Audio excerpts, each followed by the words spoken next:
Ba-da-ba-da-ba, doo-doo, ba-da-ba-da-ba-da-ba-boo.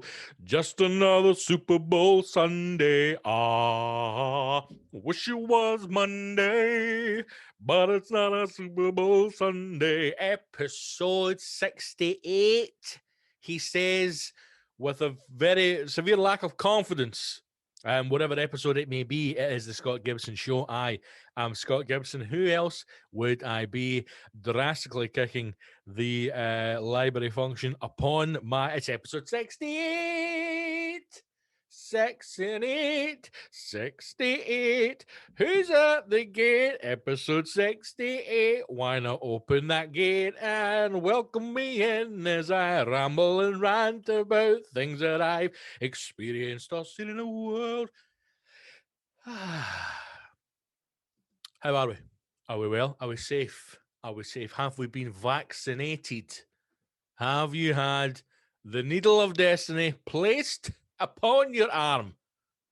Have you had the rubber stamp, the vaccine seal, which has enabled you to travel forth beyond the quarantine zone? I have not, although I don't know when we're going to get the vaccine. We as in normal people, I would be shocked and stunned to hear of any old, decrepit pensioners who listen to this show. I imagine any one of the episodes would have sent them hurtling off this mortal coil. However, I did a friend of mine, kidney transplant, and she's still waiting for her vaccine. Yeah, and I mean the body's fucked. You know what I'm saying? I, however, did receive a text message. I remember way back at the start, as I'm sure some of my fellow fat brethren would have done, to say NHS, very official text along the lines of, "All right, fat boy, in the off chance that you're still a fat bastard, watch it, mate, because you might not think it, but you're vulnerable to the virus because you're a fat bastard." So, does that mean Fatty gets a jag? I don't know. Imagine you were a big fat bastard, right? As I am. No need to stretch the imagination there. But imagine you listening, the listener, the thin, athletic man or woman or non-binary. Imagine you suddenly became a very fat person during lockdown, as some people have. You know, no harm, no shame, no foul.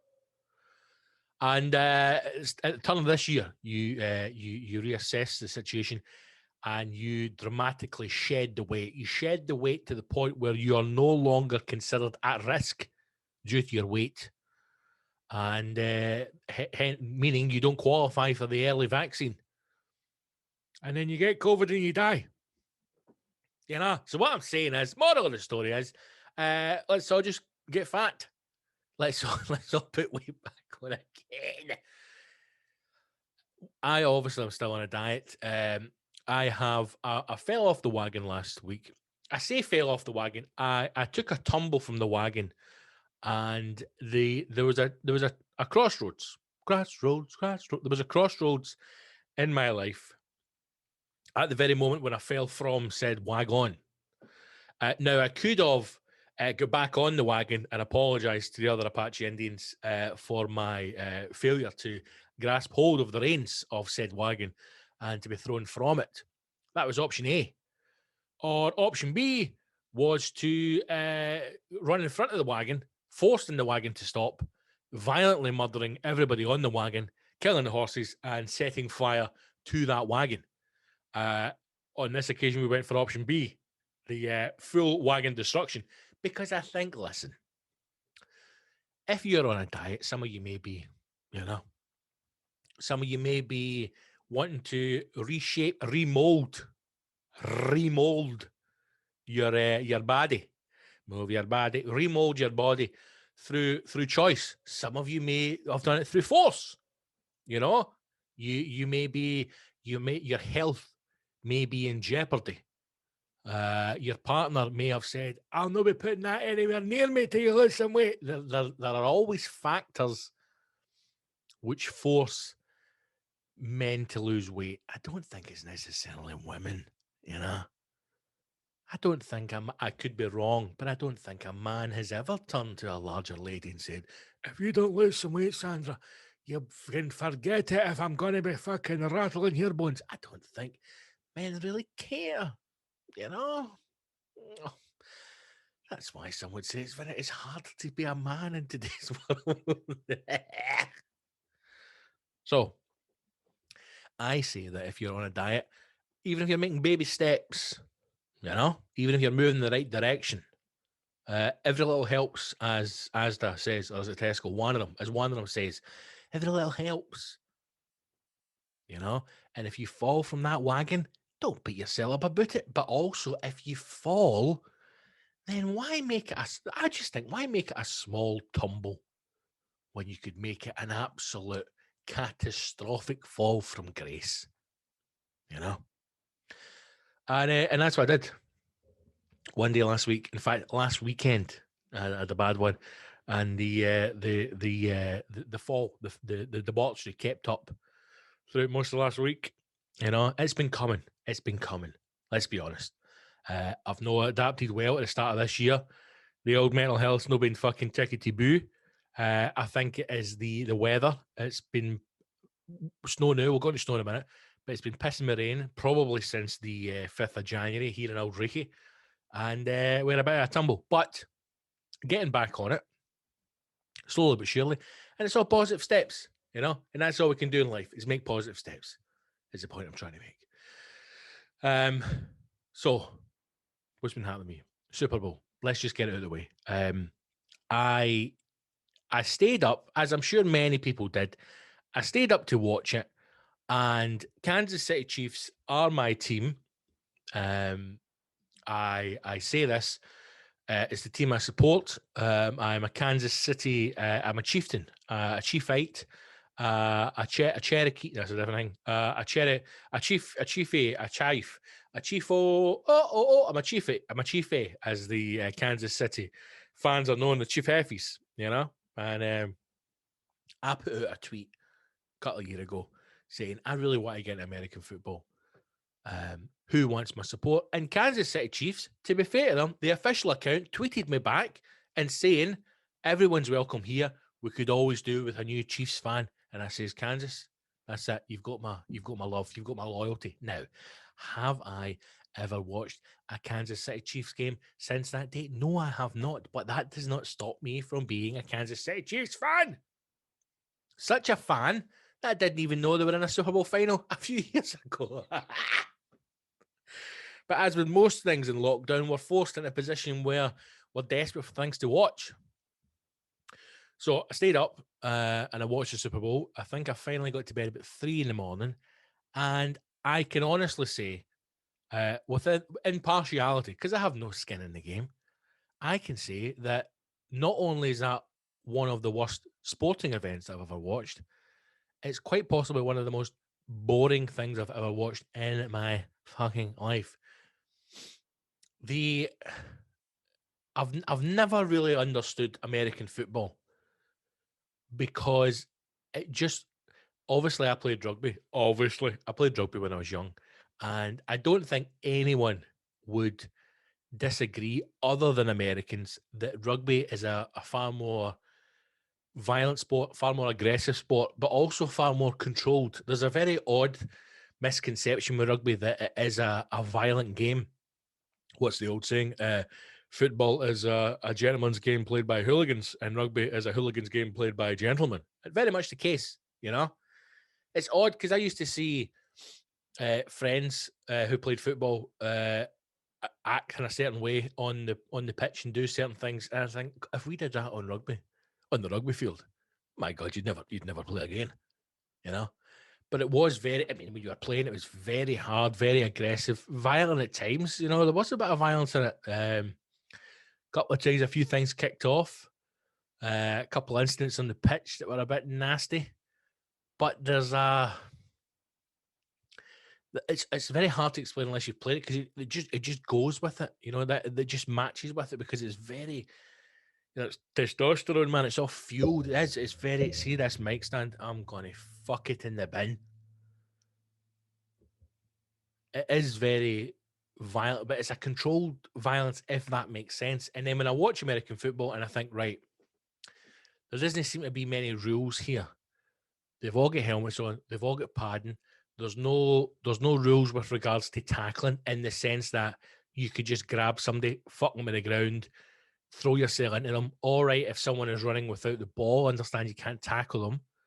But then at the same time, if your team is in possession and they are running towards the end zone, you are able to block someone without the ball, but you can't tackle someone who's trying to run to catch you, I think. Anyway, every time I watch it, I just think,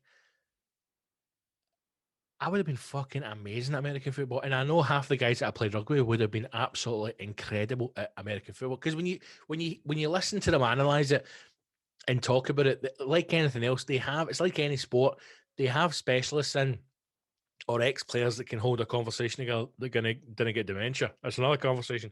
And they seem to talk up the game as if it's this beautiful masterclass, and then you watch it and you go, what the fuck are they talking about?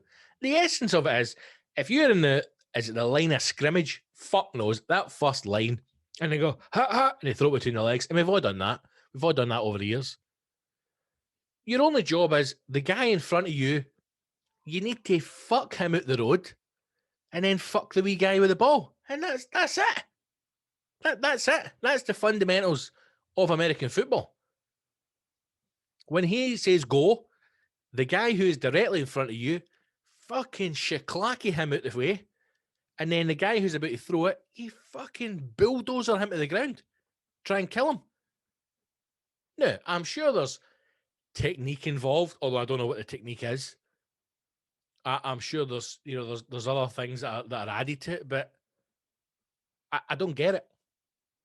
I don't get it. So when I look at it, either it should be very violent, a lot of big smashes, a lot of big hits, or some amazing throwing and touchdowns. And the game had nothing. It had nothing. It was so boring to the point where there was like 30 seconds left in the clock. Now, all right, Kansas City can't win at this point. They're playing the Tampa Bay Buccaneers. They couldn't win by this point. They're too far gone. But they just stopped playing. They just stopped playing. They didn't even play the whistle. They just went, 30 seconds left. Oh, fuck it, boys. Fuck it. And they just started shaking hands and walking about talking to each other. There's still 30 seconds left in the clock. Tell me any other sport. Tell me any other sport where if somebody is winning, so a team cannot win. Football, you're up 4-0, 5-0, 6-0, 10-0, right? You're Manchester United, you just beat Southampton 9-0. You're up 9-0, and there is a minute left of injury time to play. Do you think they're all just going to go, like, do you know what? It's over, lads. It's over. And just shake hands. Never. There's no other sport in the world where that would happen. But they just stop. Honestly, I watched the whole thing, and I was really trying to get into it. I got a feed from America, so I was watching like the best. I was watching the best commentators. I was watching the best ex-player. I'm not watching these fuckers on BBC or the guys that even if they had on Sky Sports who like, you know, came over and played for the fucking London team, or when fucking Edinburgh had a American football team, the fucking Claymores, none of that shit. I'm talking actual proper ex-professionals, guys that know their stuff week in, week out. Got the American feed, watched that, and it was still boring. It was still boring as fuck. I'm waiting for somebody just to absolutely bulldozer them, and nothing. Then we get to the halftime show, and you know, again, it was pish. There was talks apparently the weekend, spending $7 million of his own money in that. How? What? This is just showing that. I think now listen, he's got some good tunes, right? Hey, boys, get some catchy songs, man. He's obviously got a wee bit of the old gagas about him, like he likes a sparkly jacket and he knows how to put on a show. Fair enough. But See, when I watched the halftime show with the weekend, right? First of all, he missed a trick by no having that Irish family for TikTok out to do that dance. That's what he should have done, right? Forget having hundreds of boys all dressed the same as you with the face masks on. Forget that nonsense. When he did that, he should have moved, and that old Irish guy should have come busting in, steaming out his box on free Budweiser, followed by the family. And then they all fucking vomit into like a trough, and the vomit carries down at the centre of the park and like knocks hundreds of dominoes over, and the dominoes spell out like everyone get vaccinated. That's what they should have had. So they get the Irish family tanked up to their eyeballs on booze. They make them do that dance. Everybody vomits into a bucket. It trickles down, hits a domino effect. They all spill out the whole length of the pitch, and we go to a big aerial camera shot that says, you know, vote Trump 2024 or whatever it is, the message that America needs. That's what should have happened. But instead, it was just naff. Even when it finished, I was like, is that it? You know, is that it? Also worrying that I put out a tweet saying, you know, brave of the weekend to do a tribute to O.J. Simpson. Maybe it was a nod to his playing career with the black leather gloves, right? He had leather gloves on. Now, the amount of people that tweeted going, it was actually meant to be Michael Jackson. And also people going, who's O.J.? Who the fuck's O.J.? Who is O.J. Simpson? I mean, you're watching the fucking Super Bowl, for God's sake. You don't know who O.J. Simpson is. One of the best ex-players. You know? Not only a great ex-player, also a great murderer. Murders his wife. Brutally murders his wife as well. Fucking proper prison style. Shanks her to bits and her boyfriend. How long do we go to jail for? Not a fucking day. Not a day. Who's O.J. Simpson?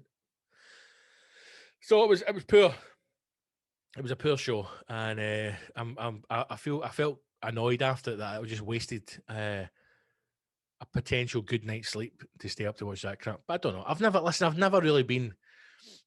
never really understood American sports. You know, there's loads of jokes, loads of comics have done jokes about over the years about how they call themselves world champions and only play against themselves. Stuff like that, the arrogance of the Americans. Even when my dad lived in America for a couple of years, and we were going to go to a Braves game. He lived in Atlanta. We were going to go to an Atlanta Braves game. And I remember we were going to go and get tickets, right? And it was like midweek. And even when you look at baseball, it's fucking insane, man. They play like 200 games a year. They're playing like every night for like fucking 15 weeks. It's madness. And we were going to go. And I remember we'd booked dinner in a restaurant, as you do. It's a good place to eat dinner. I remember saying to my dad, listen, we're going to go down and get tickets for this, and then we're going to go there and get dinner. And it was, let's say, 8 o'clock. He went, well, you're never going to make dinner. I was like, what? When you can't go to both. I went, what do you mean we can't go to both? Go to the game, 3 o'clock, and we'll get dinner. I went, it's going to last all night. It's going to last for about 8 or 9 hours. It's meant to rain tonight. I went, what are you talking about? He says it's going to rain tonight, so they will stop play for the rain and then restart again. And then when we ended up, we didn't go to the baseball, right? Because we went, fuck this. The baseball match lasted 10 hours. 10 hours. Can you imagine going to a football game? You imagine being at Ibrox or Parkhead for 10 hours. Insanity. But here's the other thing. The stadium, the Braves Stadium, it's got a shopping mall built on it. And I don't mean like, you know, like a Next and a Gap. I mean like an actual shopping mall built into the stadium. So people go along to watch the game and then just fucking go and do shopping. Just wander about. The sports are shite. Basketball is shit. American football, it's crap. Baseball, it's shit. The only time it's good is when you watch a film about it. The sports are shite, but the movies they make about the sports, brilliant. Or when you see highlights condensed down, even the hockey. The hockey used to be good because it was full of mad Russians and they would all kick fuck at each other. Then they diluted down the violence and nobody cares anymore. It's the same with American football. The only thing I can remember for the last couple of years is when that guy took his helmet off and then fucked the guy with a helmet and the whole of America was in uproar. Oh my God, he hit him with his helmet. The cunt's padded up better than they send their soldiers out to Iraq. There's guys who are weighing 400 pounds, built like a mini, built like a fucking Vauxhall Polo, walking into a field to go and play a sport who are better protected than some American soldiers that they're sending out for the fucking weapons of mass destruction. And also, if you can find some oil, that would be cracking. Madness. But I watched it. And will I watch it again? I probably will. But the weekend, go back to him very quickly. I think if you watch him, right, and if you watch the show, he's got a couple of good tunes. It must have been difficult because they only get a certain amount of time, and there seems to be this feel that getting the Super Bowl halftime show is either an occasion where you are one of the biggest music acts in the world, or you used to be a really big act and you're getting a kind of chance at a comeback. That kind of seems to be the feel for it. And there's also this idea that when you're doing the halftime show, it's a great opportunity to showcase your work instead of doing a show. You know, instead of like, I mean, if they were to go and do like a compilation tour thing, right? They're on with like 10 different acts and they're doing a tour. Imagine their show would be very different than the Super Bowl. They never finish a full song. It feels like it's like fucking millennials, Gen Z, whatever. You know, they can only cope for 30 seconds, so they get 30 seconds and it's next. That's what the halftime show felt like. You know, he sang a wee bit of one song. Da, da, ba, da, ba, ba, ba. Next. Oh, this is the one they did with the, you know, when next. That's what it was. That's what it felt like. I mean, just do a show. It just, for me, I watched that and I just think, not that music is dead, right? Because I imagine when, you know, our parents were young or people were out in the 60s or 70s, I imagine they probably went, fucking hell, music's shit. And I imagine there was a lot of people that thought that as well, as every generation does. But it did make me think, like, the true, like, performers are gone. You know, like there's no men in them, like real front men. There's no many. You know, because I know they talk about the weekend like he's some kind of Canadian Michael Jackson, or somebody described him as like Michael Jackson meets Drake, and I went, what a fucking horrendous meeting that would be. But it's underwhelming. Maybe I was looking for a bit more from the weekend, possibly a long weekend. Huh? Come on now. One thing I will say, what a heat on the boy. Jesus Christ, he's got a heat like a lion. Massive dome. Maybe that is why there's not as much dancing, because that neck is under severe strain with the size of that heat. I do not know. But if you watched it, I hope you managed to get something from it. Maybe you'd have flutter in the game, and at least you would have won some money. Probably should have spoken about Tom Brady as well, but I mean, does anybody really care about American football? That's the thing. I mean, I'm talking about this for about 20 minutes, and I'm realising, does anybody give a fuck about American football? I'll say this about Tom Brady before we move on to some other bits and bobs. It appears as if there's going to be some kind of petition or some kind of movement started for Tom Brady to be put into the American NFL, National Football League, the NFL Hall of Fame. Making him the first person to be in the Hall of Fame who's still currently playing the game. And I suppose it makes sense. That was his 10th Super Bowl win. He has won more Super Bowls than any team. So there's not a single franchise in American football history that has won more Super Bowls than Tom Brady. There was a list of combined teams who have won less Super Bowls than him. Even the Patriots and the Tampa Bay Buccaneers, who he now plays for, both of those franchises together have won less Super Bowl trophies than Tom Brady has on his own. Again, so they talk about being the greatest of all time, and I suppose it's difficult because I don't know enough about the sport or enough about its history to fully comment on that, but I imagine numbers alone, 10 and 10. One thing that I was thinking maybe you could compare it to someone like, I suppose, Ronaldo, who, in my opinion, is the greatest footballer of all time. And it is, you know, we maybe don't realize it, but we're lucky that we are able to live through a time when we're able to watch him play. In the next couple of years, he's going to have to stop, you know. But I think he'll probably go to his 40. So we've maybe got 4 years left of Ronaldo. I've seen him play twice, once for Juventus and once for Manchester United. Both games, were boring as fuck, but I can still at least be able to say that I got to see him play. Now, is there an element of, as technology has increased, as science has increased, as sports science, as food science, as nutrition, as all that has increased, are we seeing a new generation of players like Tom Brady, like Ronaldo? Yes, they are in their 30s now, but they have still grown up or came through in the generation where science was pushed in sport. I remember watching a documentary about the old Manchester United players and about Ronaldo, and Rio Ferdinand was on talking about it, saying that Ronaldo was one of the first players at United to have a personal chef. So he's from a very, very young age, took it serious, the whole nutrition thing and the balance and the workout. So is this going to be the start of, are we going to see, in our lifetime, people pushing even further numbers? Is there somebody just now, a young player who's breaking through, who will, smash Ronaldo's records? I don't know. Maybe. Or are we really in the presence of greatness with someone like Ronaldo, with someone like Tom Brady? I suppose only time will tell. Only time will tell. But I imagine he will be inducted into the Hall of Fame at some point. It would be quite cool and a good story if he was the first person to do so while still playing the game. That would be quite interesting. But aye, Super Bowl, no for me. Maybe you know what? American football is probably one of those things where when it gets to the top, there's far too much money involved, so the margins are slim, and it would rather be a case of play it safe than lose, because the opportunity for wealth is insane. So maybe if you went into some kind of like college football or something like that, maybe a bit more violent, a bit more scrappy. I would just like to have seen a bit more.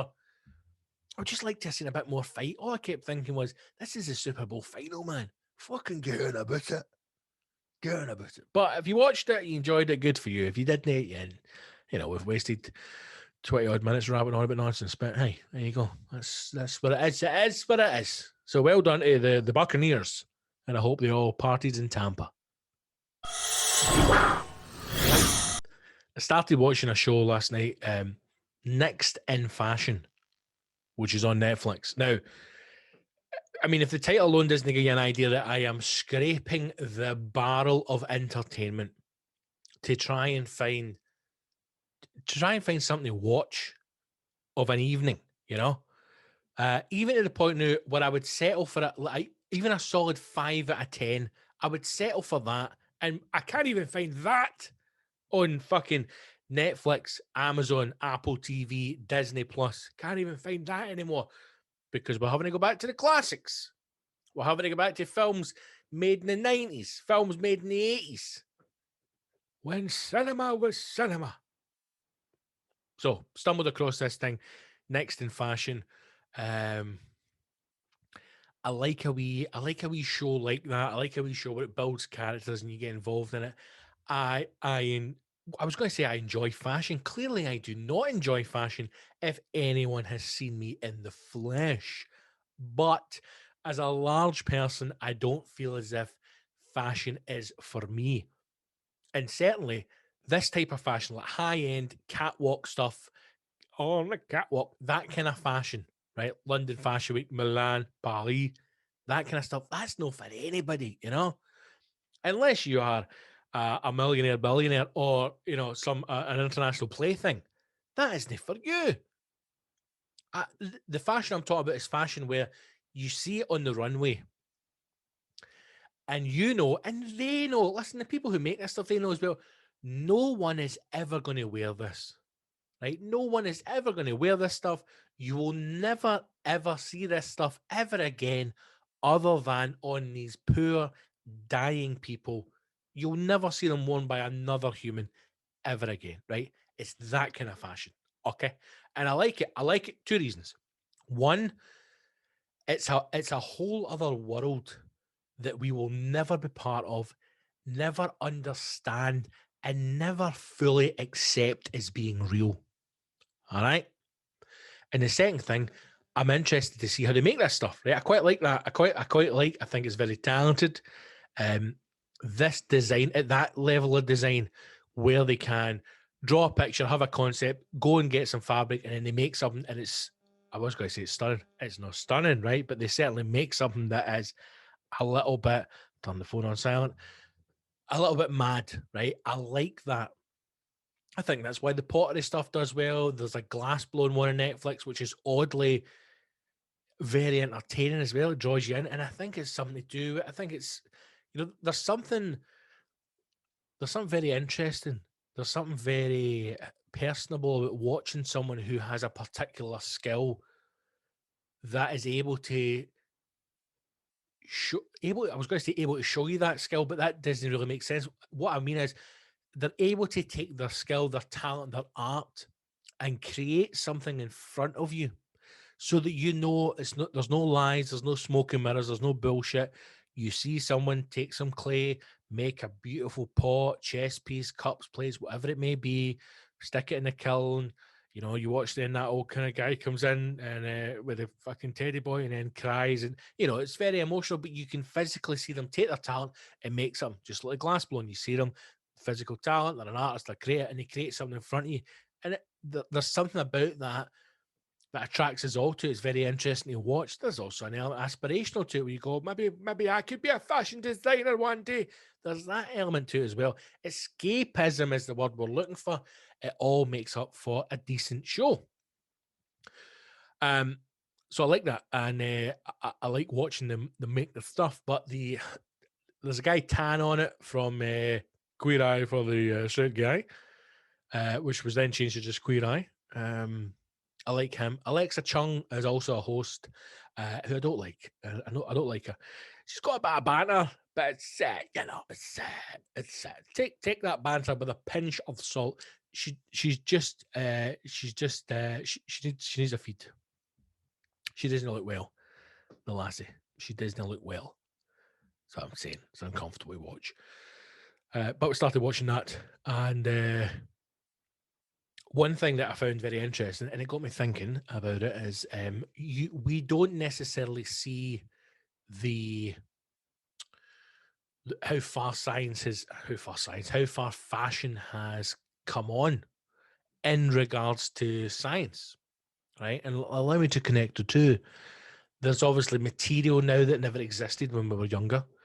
There's obviously ways of making garments now that never existed when we were younger. And as things change, it's a subtle change that a lot of the time you don't even notice, right? And let me give you an example which will hit the nail on the head for how fashion has made subtle changes to our everyday garments without us knowing. Let's take the humble zip. When was the last time, now this is purely to the men, unless there's some trans women listening, when was the last time you got your dick caught in your zip? When was the last time? And on top of that, when was the last time you heard of any person getting their dick caught in their zip in today's world? It doesn't happen. It doesn't happen. Fashion with science has somehow behind our backs, without us even knowing, fully removed any chance of a gentleman's meat and two veg being caught in the zip. Now, it's happened to me twice. Once, full cock in the zip. Second time was a wee nick. I don't know if it was a bit of boss skin or if it was the kind of, maybe it was kind of drooped over the boss, full relax mode, and a kind of a bit of skin between the what would be the shaft and the testicle. Became slightly nicked by a zip. I don't know. But the first time, full cock, right out, like, here's Johnny. I'm talking full bobby, zip completely up with your bobby hanging out the middle. That was the situation I found myself in. Now, zips back in the day, this is jeans, were solid bits of steel. Solid metal. You could take an old pair of jeans down to the scrappy in the 90s and you get £40 cash for it, for the weight of the zip alone. Sometimes the best way to pull the zip up in an old pair of jeans was to take the jeans off, zip it up, and then put on the fully zipped up pair of jeans. That was the only way to safeguard any kind of skin getting caught in that fly. I remember, sometimes I can remember an old pair of jeans I had, to pull the fly up, to pull the zip on it, as if you were fucking starting a petrol motor on a lawnmower or something.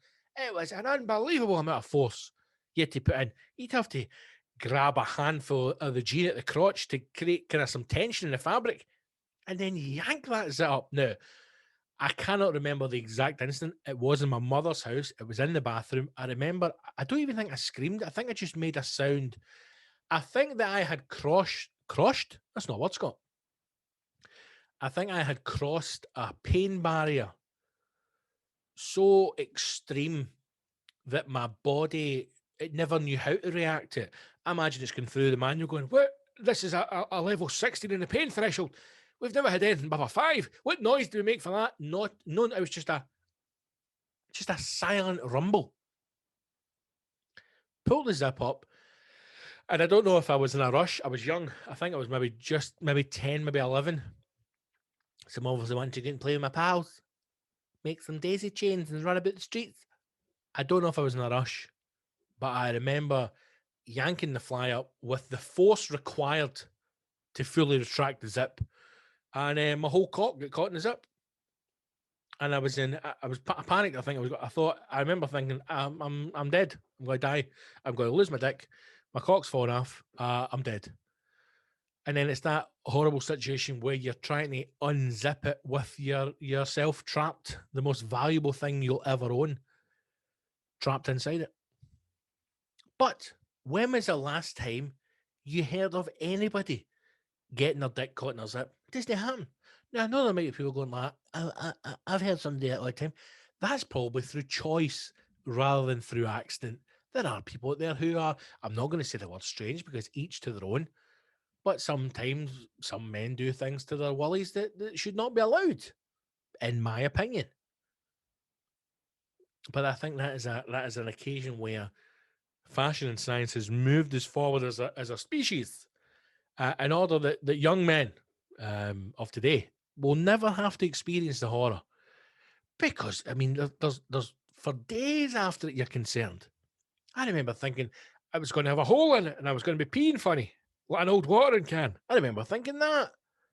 You know? You couldn't show it to anybody.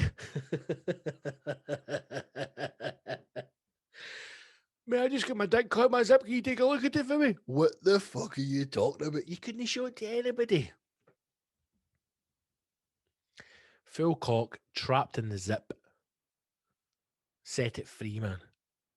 I remember having to kind of retract my pelvis and pull the zip down at the same time, like a double movement, in the hope that once it was free a little bit, it would kind of spring back. But since that day, now I don't know if it's because I have become more cautious of the meat and two veg of the crown jewel since then, and whenever I'm around the zip, I am far more unconsciously conscious of what could happen. But I do think that with the technology, the advancement in zips on men's garments, I think the trapped cock has become a thing of the past. So to everyone involved in fashion, to the people on Next in Fashion on Netflix, thank you for making a decent program. I'll watch more of it when I can. And to the designers of the world, thank you for everything that you have done for young men and women. I'm sure there's some women over time I've got bits of their fanny caught in a zip. There must be, there's people a meaty flap, nothing wrong with it. So I'm not being sexist. I'm not just saying it's not just a man thing. I'm sure at times women have been caught in a zip as well. I'm just saying that it's more common that it's the old Bobby and the fly situation. So to fashion, I doff my cap, although it's a beanie today, and I say thank you for everything that you've done.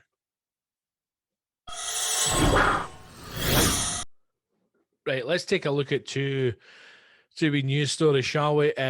As I record this, the sun has literally just come out, but as I've been recording the podcast today, finally it is snowing in Edinburgh. I know that there has been snow on parts of Scotland for weeks, if not months now. I know that some of you have put amazing pictures up of your front and back gardens covered in snow, and I cannot tell you how disappointed I've been that the snow in Edinburgh has been not only non-existent, but utter shit since the turn of this year and even the end of last year. Finally, last night, we got a bit of snow, a tiny covering. I mean, enough to just cover the ground, not enough to get anything, really excited about.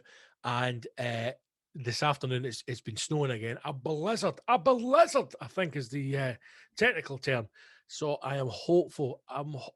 Please, if there is a god of snow, please. Hopefully over the next couple of days, this week, maybe and next week, it just keeps snowing, man. There's nothing better than snow. There's nothing better than it. It just, I don't know. I don't know what my history is. I don't know what my ancestors are, my DNA.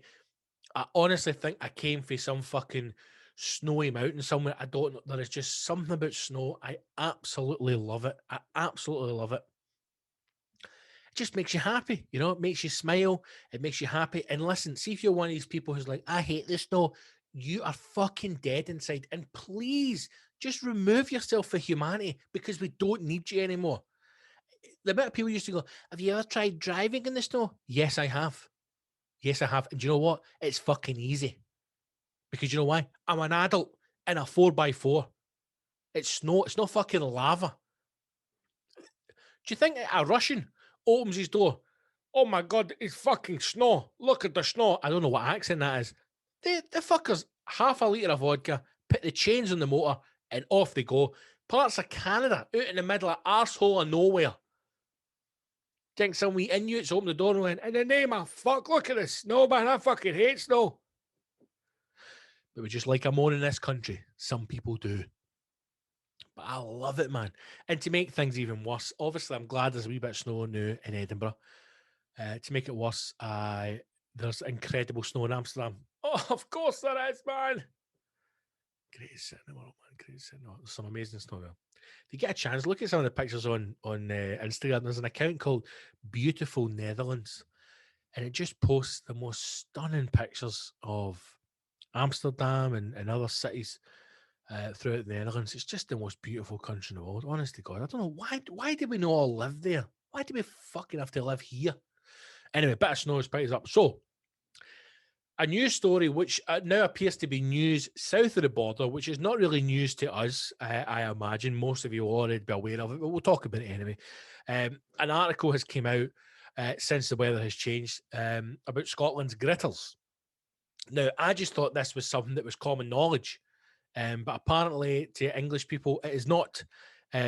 You probably will all know that Scotland, it names its gritters, right? And there is a website you can go on and you can see all the gritters and where they're going to be.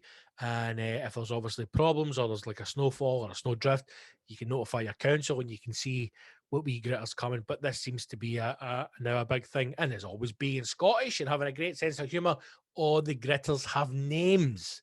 And some of the names are absolutely spectacular. Scotland, this is the article. Scotland has named its entire fleet of gritters after almost 15 years of assigning each vehicle its own hilarious title. A record number of gritters have been deployed to keep Scotland's roads safe as Storm Darcy, which apparently is the storm that we're experiencing just now on the East Coast, the bold Darcy.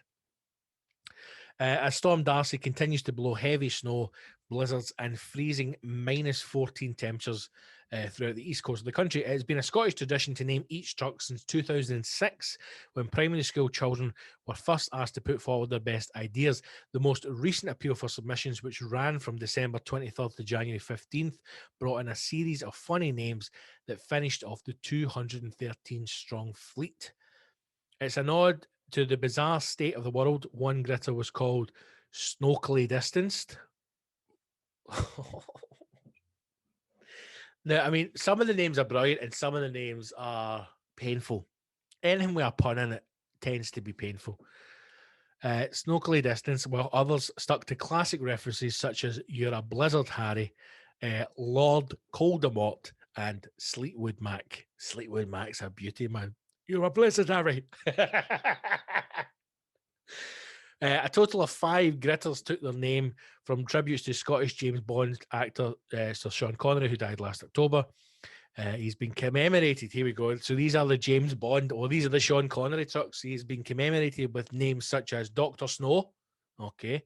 Cold Finger. I like it. You Only Grip Ice. Yes. on Her Majesty's slippery surface. Oh, that's a beauty. That's a beauty. And Troon Raker.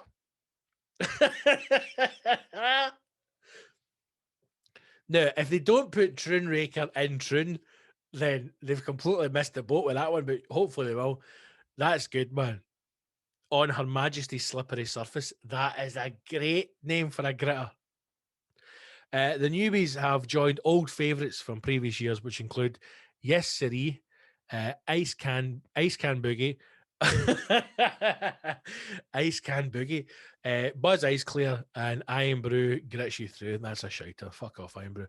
Bear Scotland, responsible for the south, east, north, east, north, west of Scotland gritters, told the metro.co.uk. Each year we involve more schools to help us come up with the names, and this winter we ran a competition with schools in the southeast of Scotland to help us name our new fleet of gritters, as well as colouring in competitions, blah, blah, blah, blah, blah. Scots all over the country have shared photographs of people enjoying the thick snow, but it has not been without inconvenience and danger. Piss off, man. Why would you try and bother the snow? You're a gritter. Snow is what you want. The storm has already caused power outages in Edinburgh and Glasgow, has it? Don't think so. With many fearing there are more to come. Oh, fuck. What is this? Do you think Thatcher's back? Do you think this is the 80s?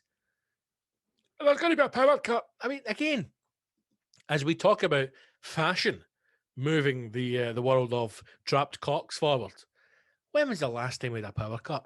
Oh, I remember when we were young, power cuts were all the rage. You know, it was exciting. You'd be sitting watching the telly, bang, all the power goes out. You're like, it's a power cut, get the candles.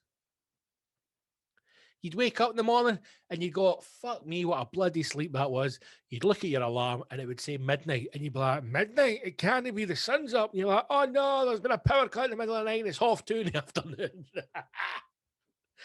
It's a common thing.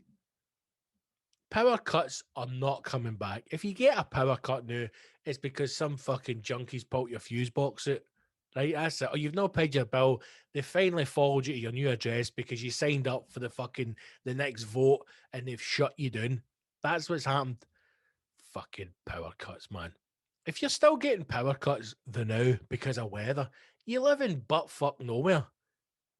You live in some small fucking back and beyond village. Edinburgh and Glasgow getting fucking power cuts. This is it. Can people not just enjoy the snow? Can people not just enjoy the snow?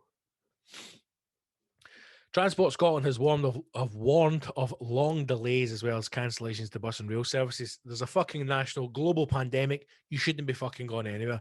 Transport Secretary Michael McPHERSON says, we've been warned that parts of Scotland are expected to face another period of challenging weather, with the Met Office issuing an amber snow warning for Tuesday. Are we not just on an amber warning every day in Scotland for weather? If you don't have to make any essential journeys, the advice is to remain at home, right? Blah, blah, blah, as you should be doing, because it's a fucking global pandemic. Remember a couple of years ago when the snow was bad, around about February, March time, and there was people just abandoning their cars in Glasgow on the motorway. And then every night on the news, if you have to make a journey, for the love of God, take an essential pack with you. Have a flask, have some food, have a warm blanket, a flare gun, some kind of flint, a small sharp object. If you can have anything for siphoning petrol from other vehicles, that would be great. A crossbow, a sleeping bag, a tent, an AK-47, a sawn-off shotgun, a revolver.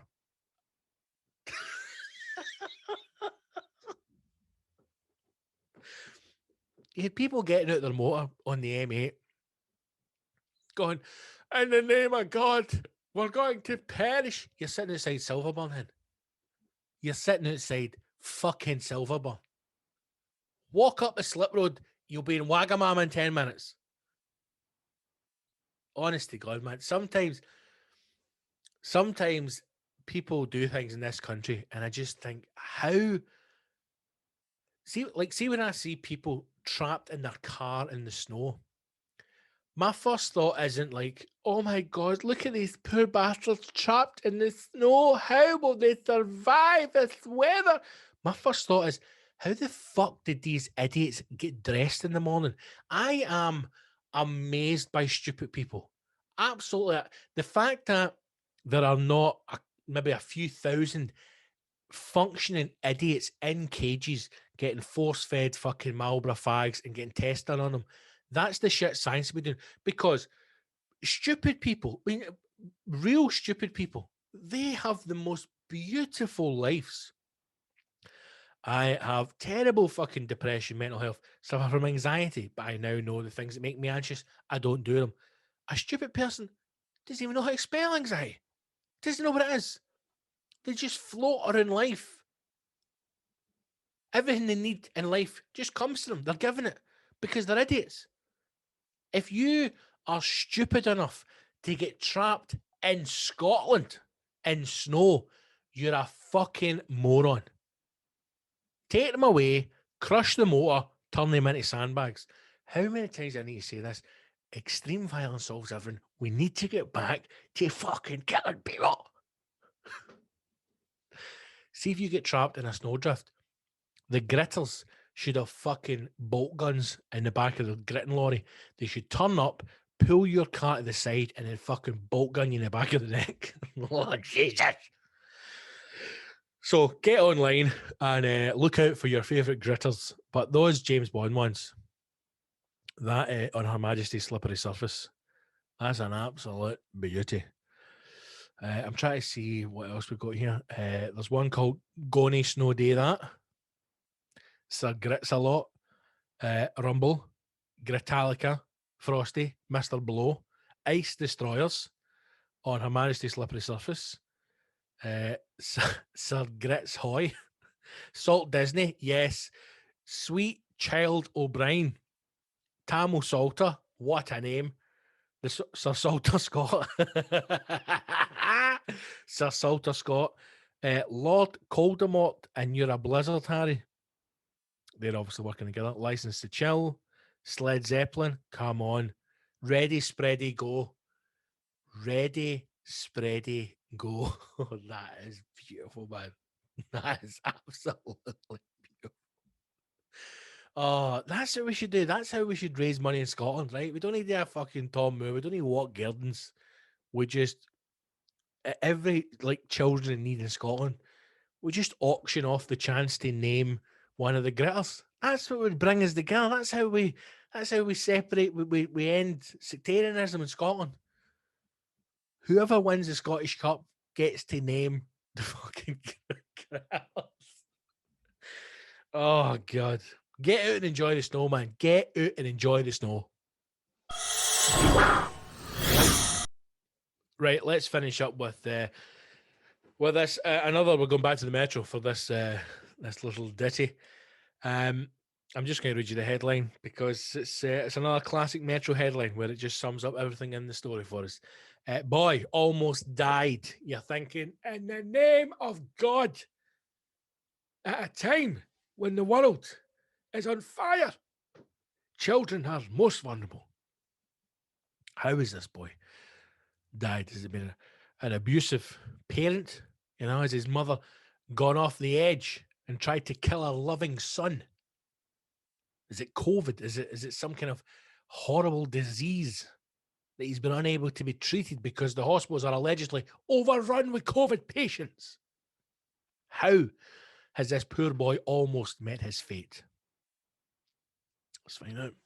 Boy almost died when he swallowed 54 magnets to see if he could become magnetic.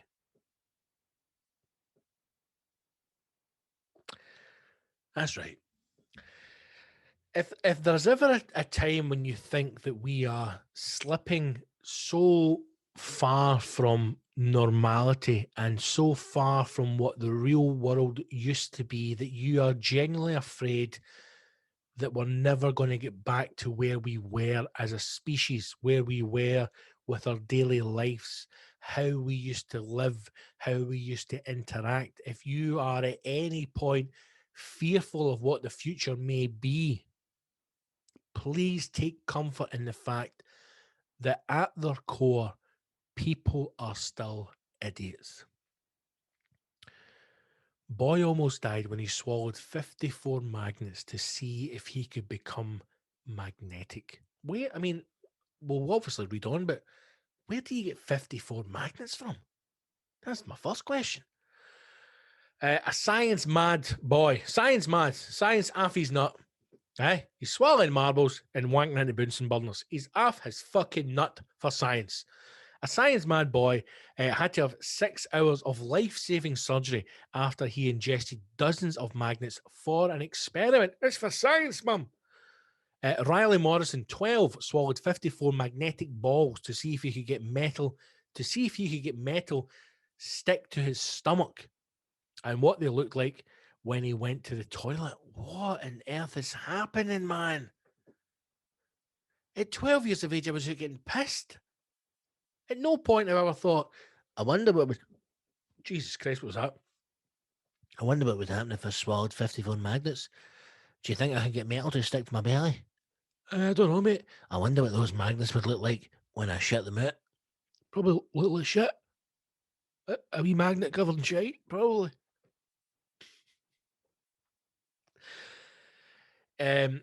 He swallowed one batch on January 1st, you know, New Year, New You. And the second on January 4th, left it a couple of days to see how it would work out. When they failed to pass through his system, Riley woke his mum up, Paige Ward, age 30, age 30. He's 12. At 2 a.m. and told her he swallowed 2 by accident. Mum, listen. Mum. What's up, Riley? I've swallowed 2 magnets by accident. You're joking. No, well, listen, that's not the... I've swallowed 2 by accident, but I've swallowed 52 meaningfully. Help me, Mum, please. An X-ray revealed that there were many more than that, fearing they could burn through his organs and kill him. Wow. He was rushed to surgery for a 6-hour operation. Riley from Prestwick, Greater Manchester, spent 10 days unable to move without vomiting up a green liquid caused by his bowel leaking, and he had to be fed through a tube. What a fucking toilet. Paige said Riley is massively into science. He loves experiments. He eventually admitted, I tried to stick magnets to me. I wanted to see if this copper would stick to my belly when the magnets were inside me. What a troubled kid. Does he not have any friends, man? Like, do you not have any fucking friends? The Super Bowl's on me, man. What are you doing swallowing magnets? It's just so silly, but he's a child, and that's what kids do. No, it isn't. No, it isn't. Right? It isn't. If this was something that kids do, this wouldn't be a news story because it would just happen all the time. Is he swallowed 54 magnets again? It's just something kids do. No, it isn't. The boy was released from hospital after more than 2 weeks. Mum of four, Paige. Mother of 4. The truth is, the headline should be single mother struggles to control autistic son. That's what this headline should be. This poor woman is at her fucking wit's end. 4 Waynes, 30 years of age with 4 kids. Imagine that. And you've got the oldest swallowing magnets and let's just be frank, to see if something would stick to his arsehole, because that's what he's done this for. It's not to see if he can put a spoon on his belly or if he can put metal on him. He's even said himself, I want to see what it looks like when I shite it out. It's so he can stick things to his arse. He's obviously thought, I'll swallow magnets, I'll go around somebody's house and I'll pick up a 50p piece without using my hands, because that's what my uncle makes me do. That's what's happened here. As soon as we start to peel away the layers of this fucked up onion, we find out there's a single mother struggling to contain her children and a young boy is being sodomized by his uncle. I've uncovered the case. Phone Poirot, tell him he doesn't need to leave Brussels. Mum of 4, Paige, said it was heartbreaking watching him go through all that. Just horrible. I think it's especially difficult because of COVID, because he couldn't have any visitors. Oh, I'm sure that's what it is. I'm sure this was really hard, and it's because of COVID. Nothing to do with the fact that the magnets that he swallowed are ripping his bowels apart and his arsehole and he's vomiting green liquid. It's COVID. I'd managed to hold it. It was horrible to see him and not be able to sit up and being so weak every time he moved. This fluid was sloshing around inside him. I managed to hold it together all the time. It wasn't nice seeing him in pain. I mean, they've got a picture of the magnets in somebody's hand. It looks about the size of a tangerine. Doctors estimate there were about 25 to 30 magnets inside the boy before removing 54. Unbelievable, man. When they tried to put the catheter in, it had pins and needles through his body, he told me. I feel like my insides are going to explode. A trauma nurse came in and told me she deals with kids like Riley who've eaten magnets all the time. No, she doesn't. Another doctor said she'd seen a child who'd swallowed two who ended up with part of the bowel removed. So Riley was lucky after swallowing 54. I'm not even going to read on. There's then a picture of him sitting in the bed with his thumbs up. You need to get a grip of yourself, you man. Child services need to come in. They need to assess this situation. They need to say to this poor woman, what help do you need? And then science boy needs to go into some kind of protective care. 54 magnets, you absolute fucking rocket. Another exciting news story from the wonderful people at the Metro. Right, team, that's us. That's us for another week. Thank you for listening. Episode 68 of the Scott Gibson Show. As always, subscribe to whatever platform you get your podcast from. If you are watching this on YouTube, then make sure you subscribe to the YouTube channel. And if you're not, check out the videos. I've got a lovely little pink hat on this week. That's it. Nothing else to plug. There's no gigs at the moment, sadly. Quarantine quiz continues every Wednesday night on Facebook. Kick off at 8:30.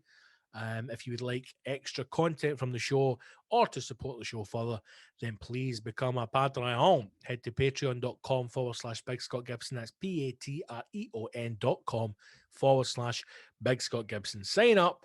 You get an extra episode every single week, as well as extra content from the show. So that's it.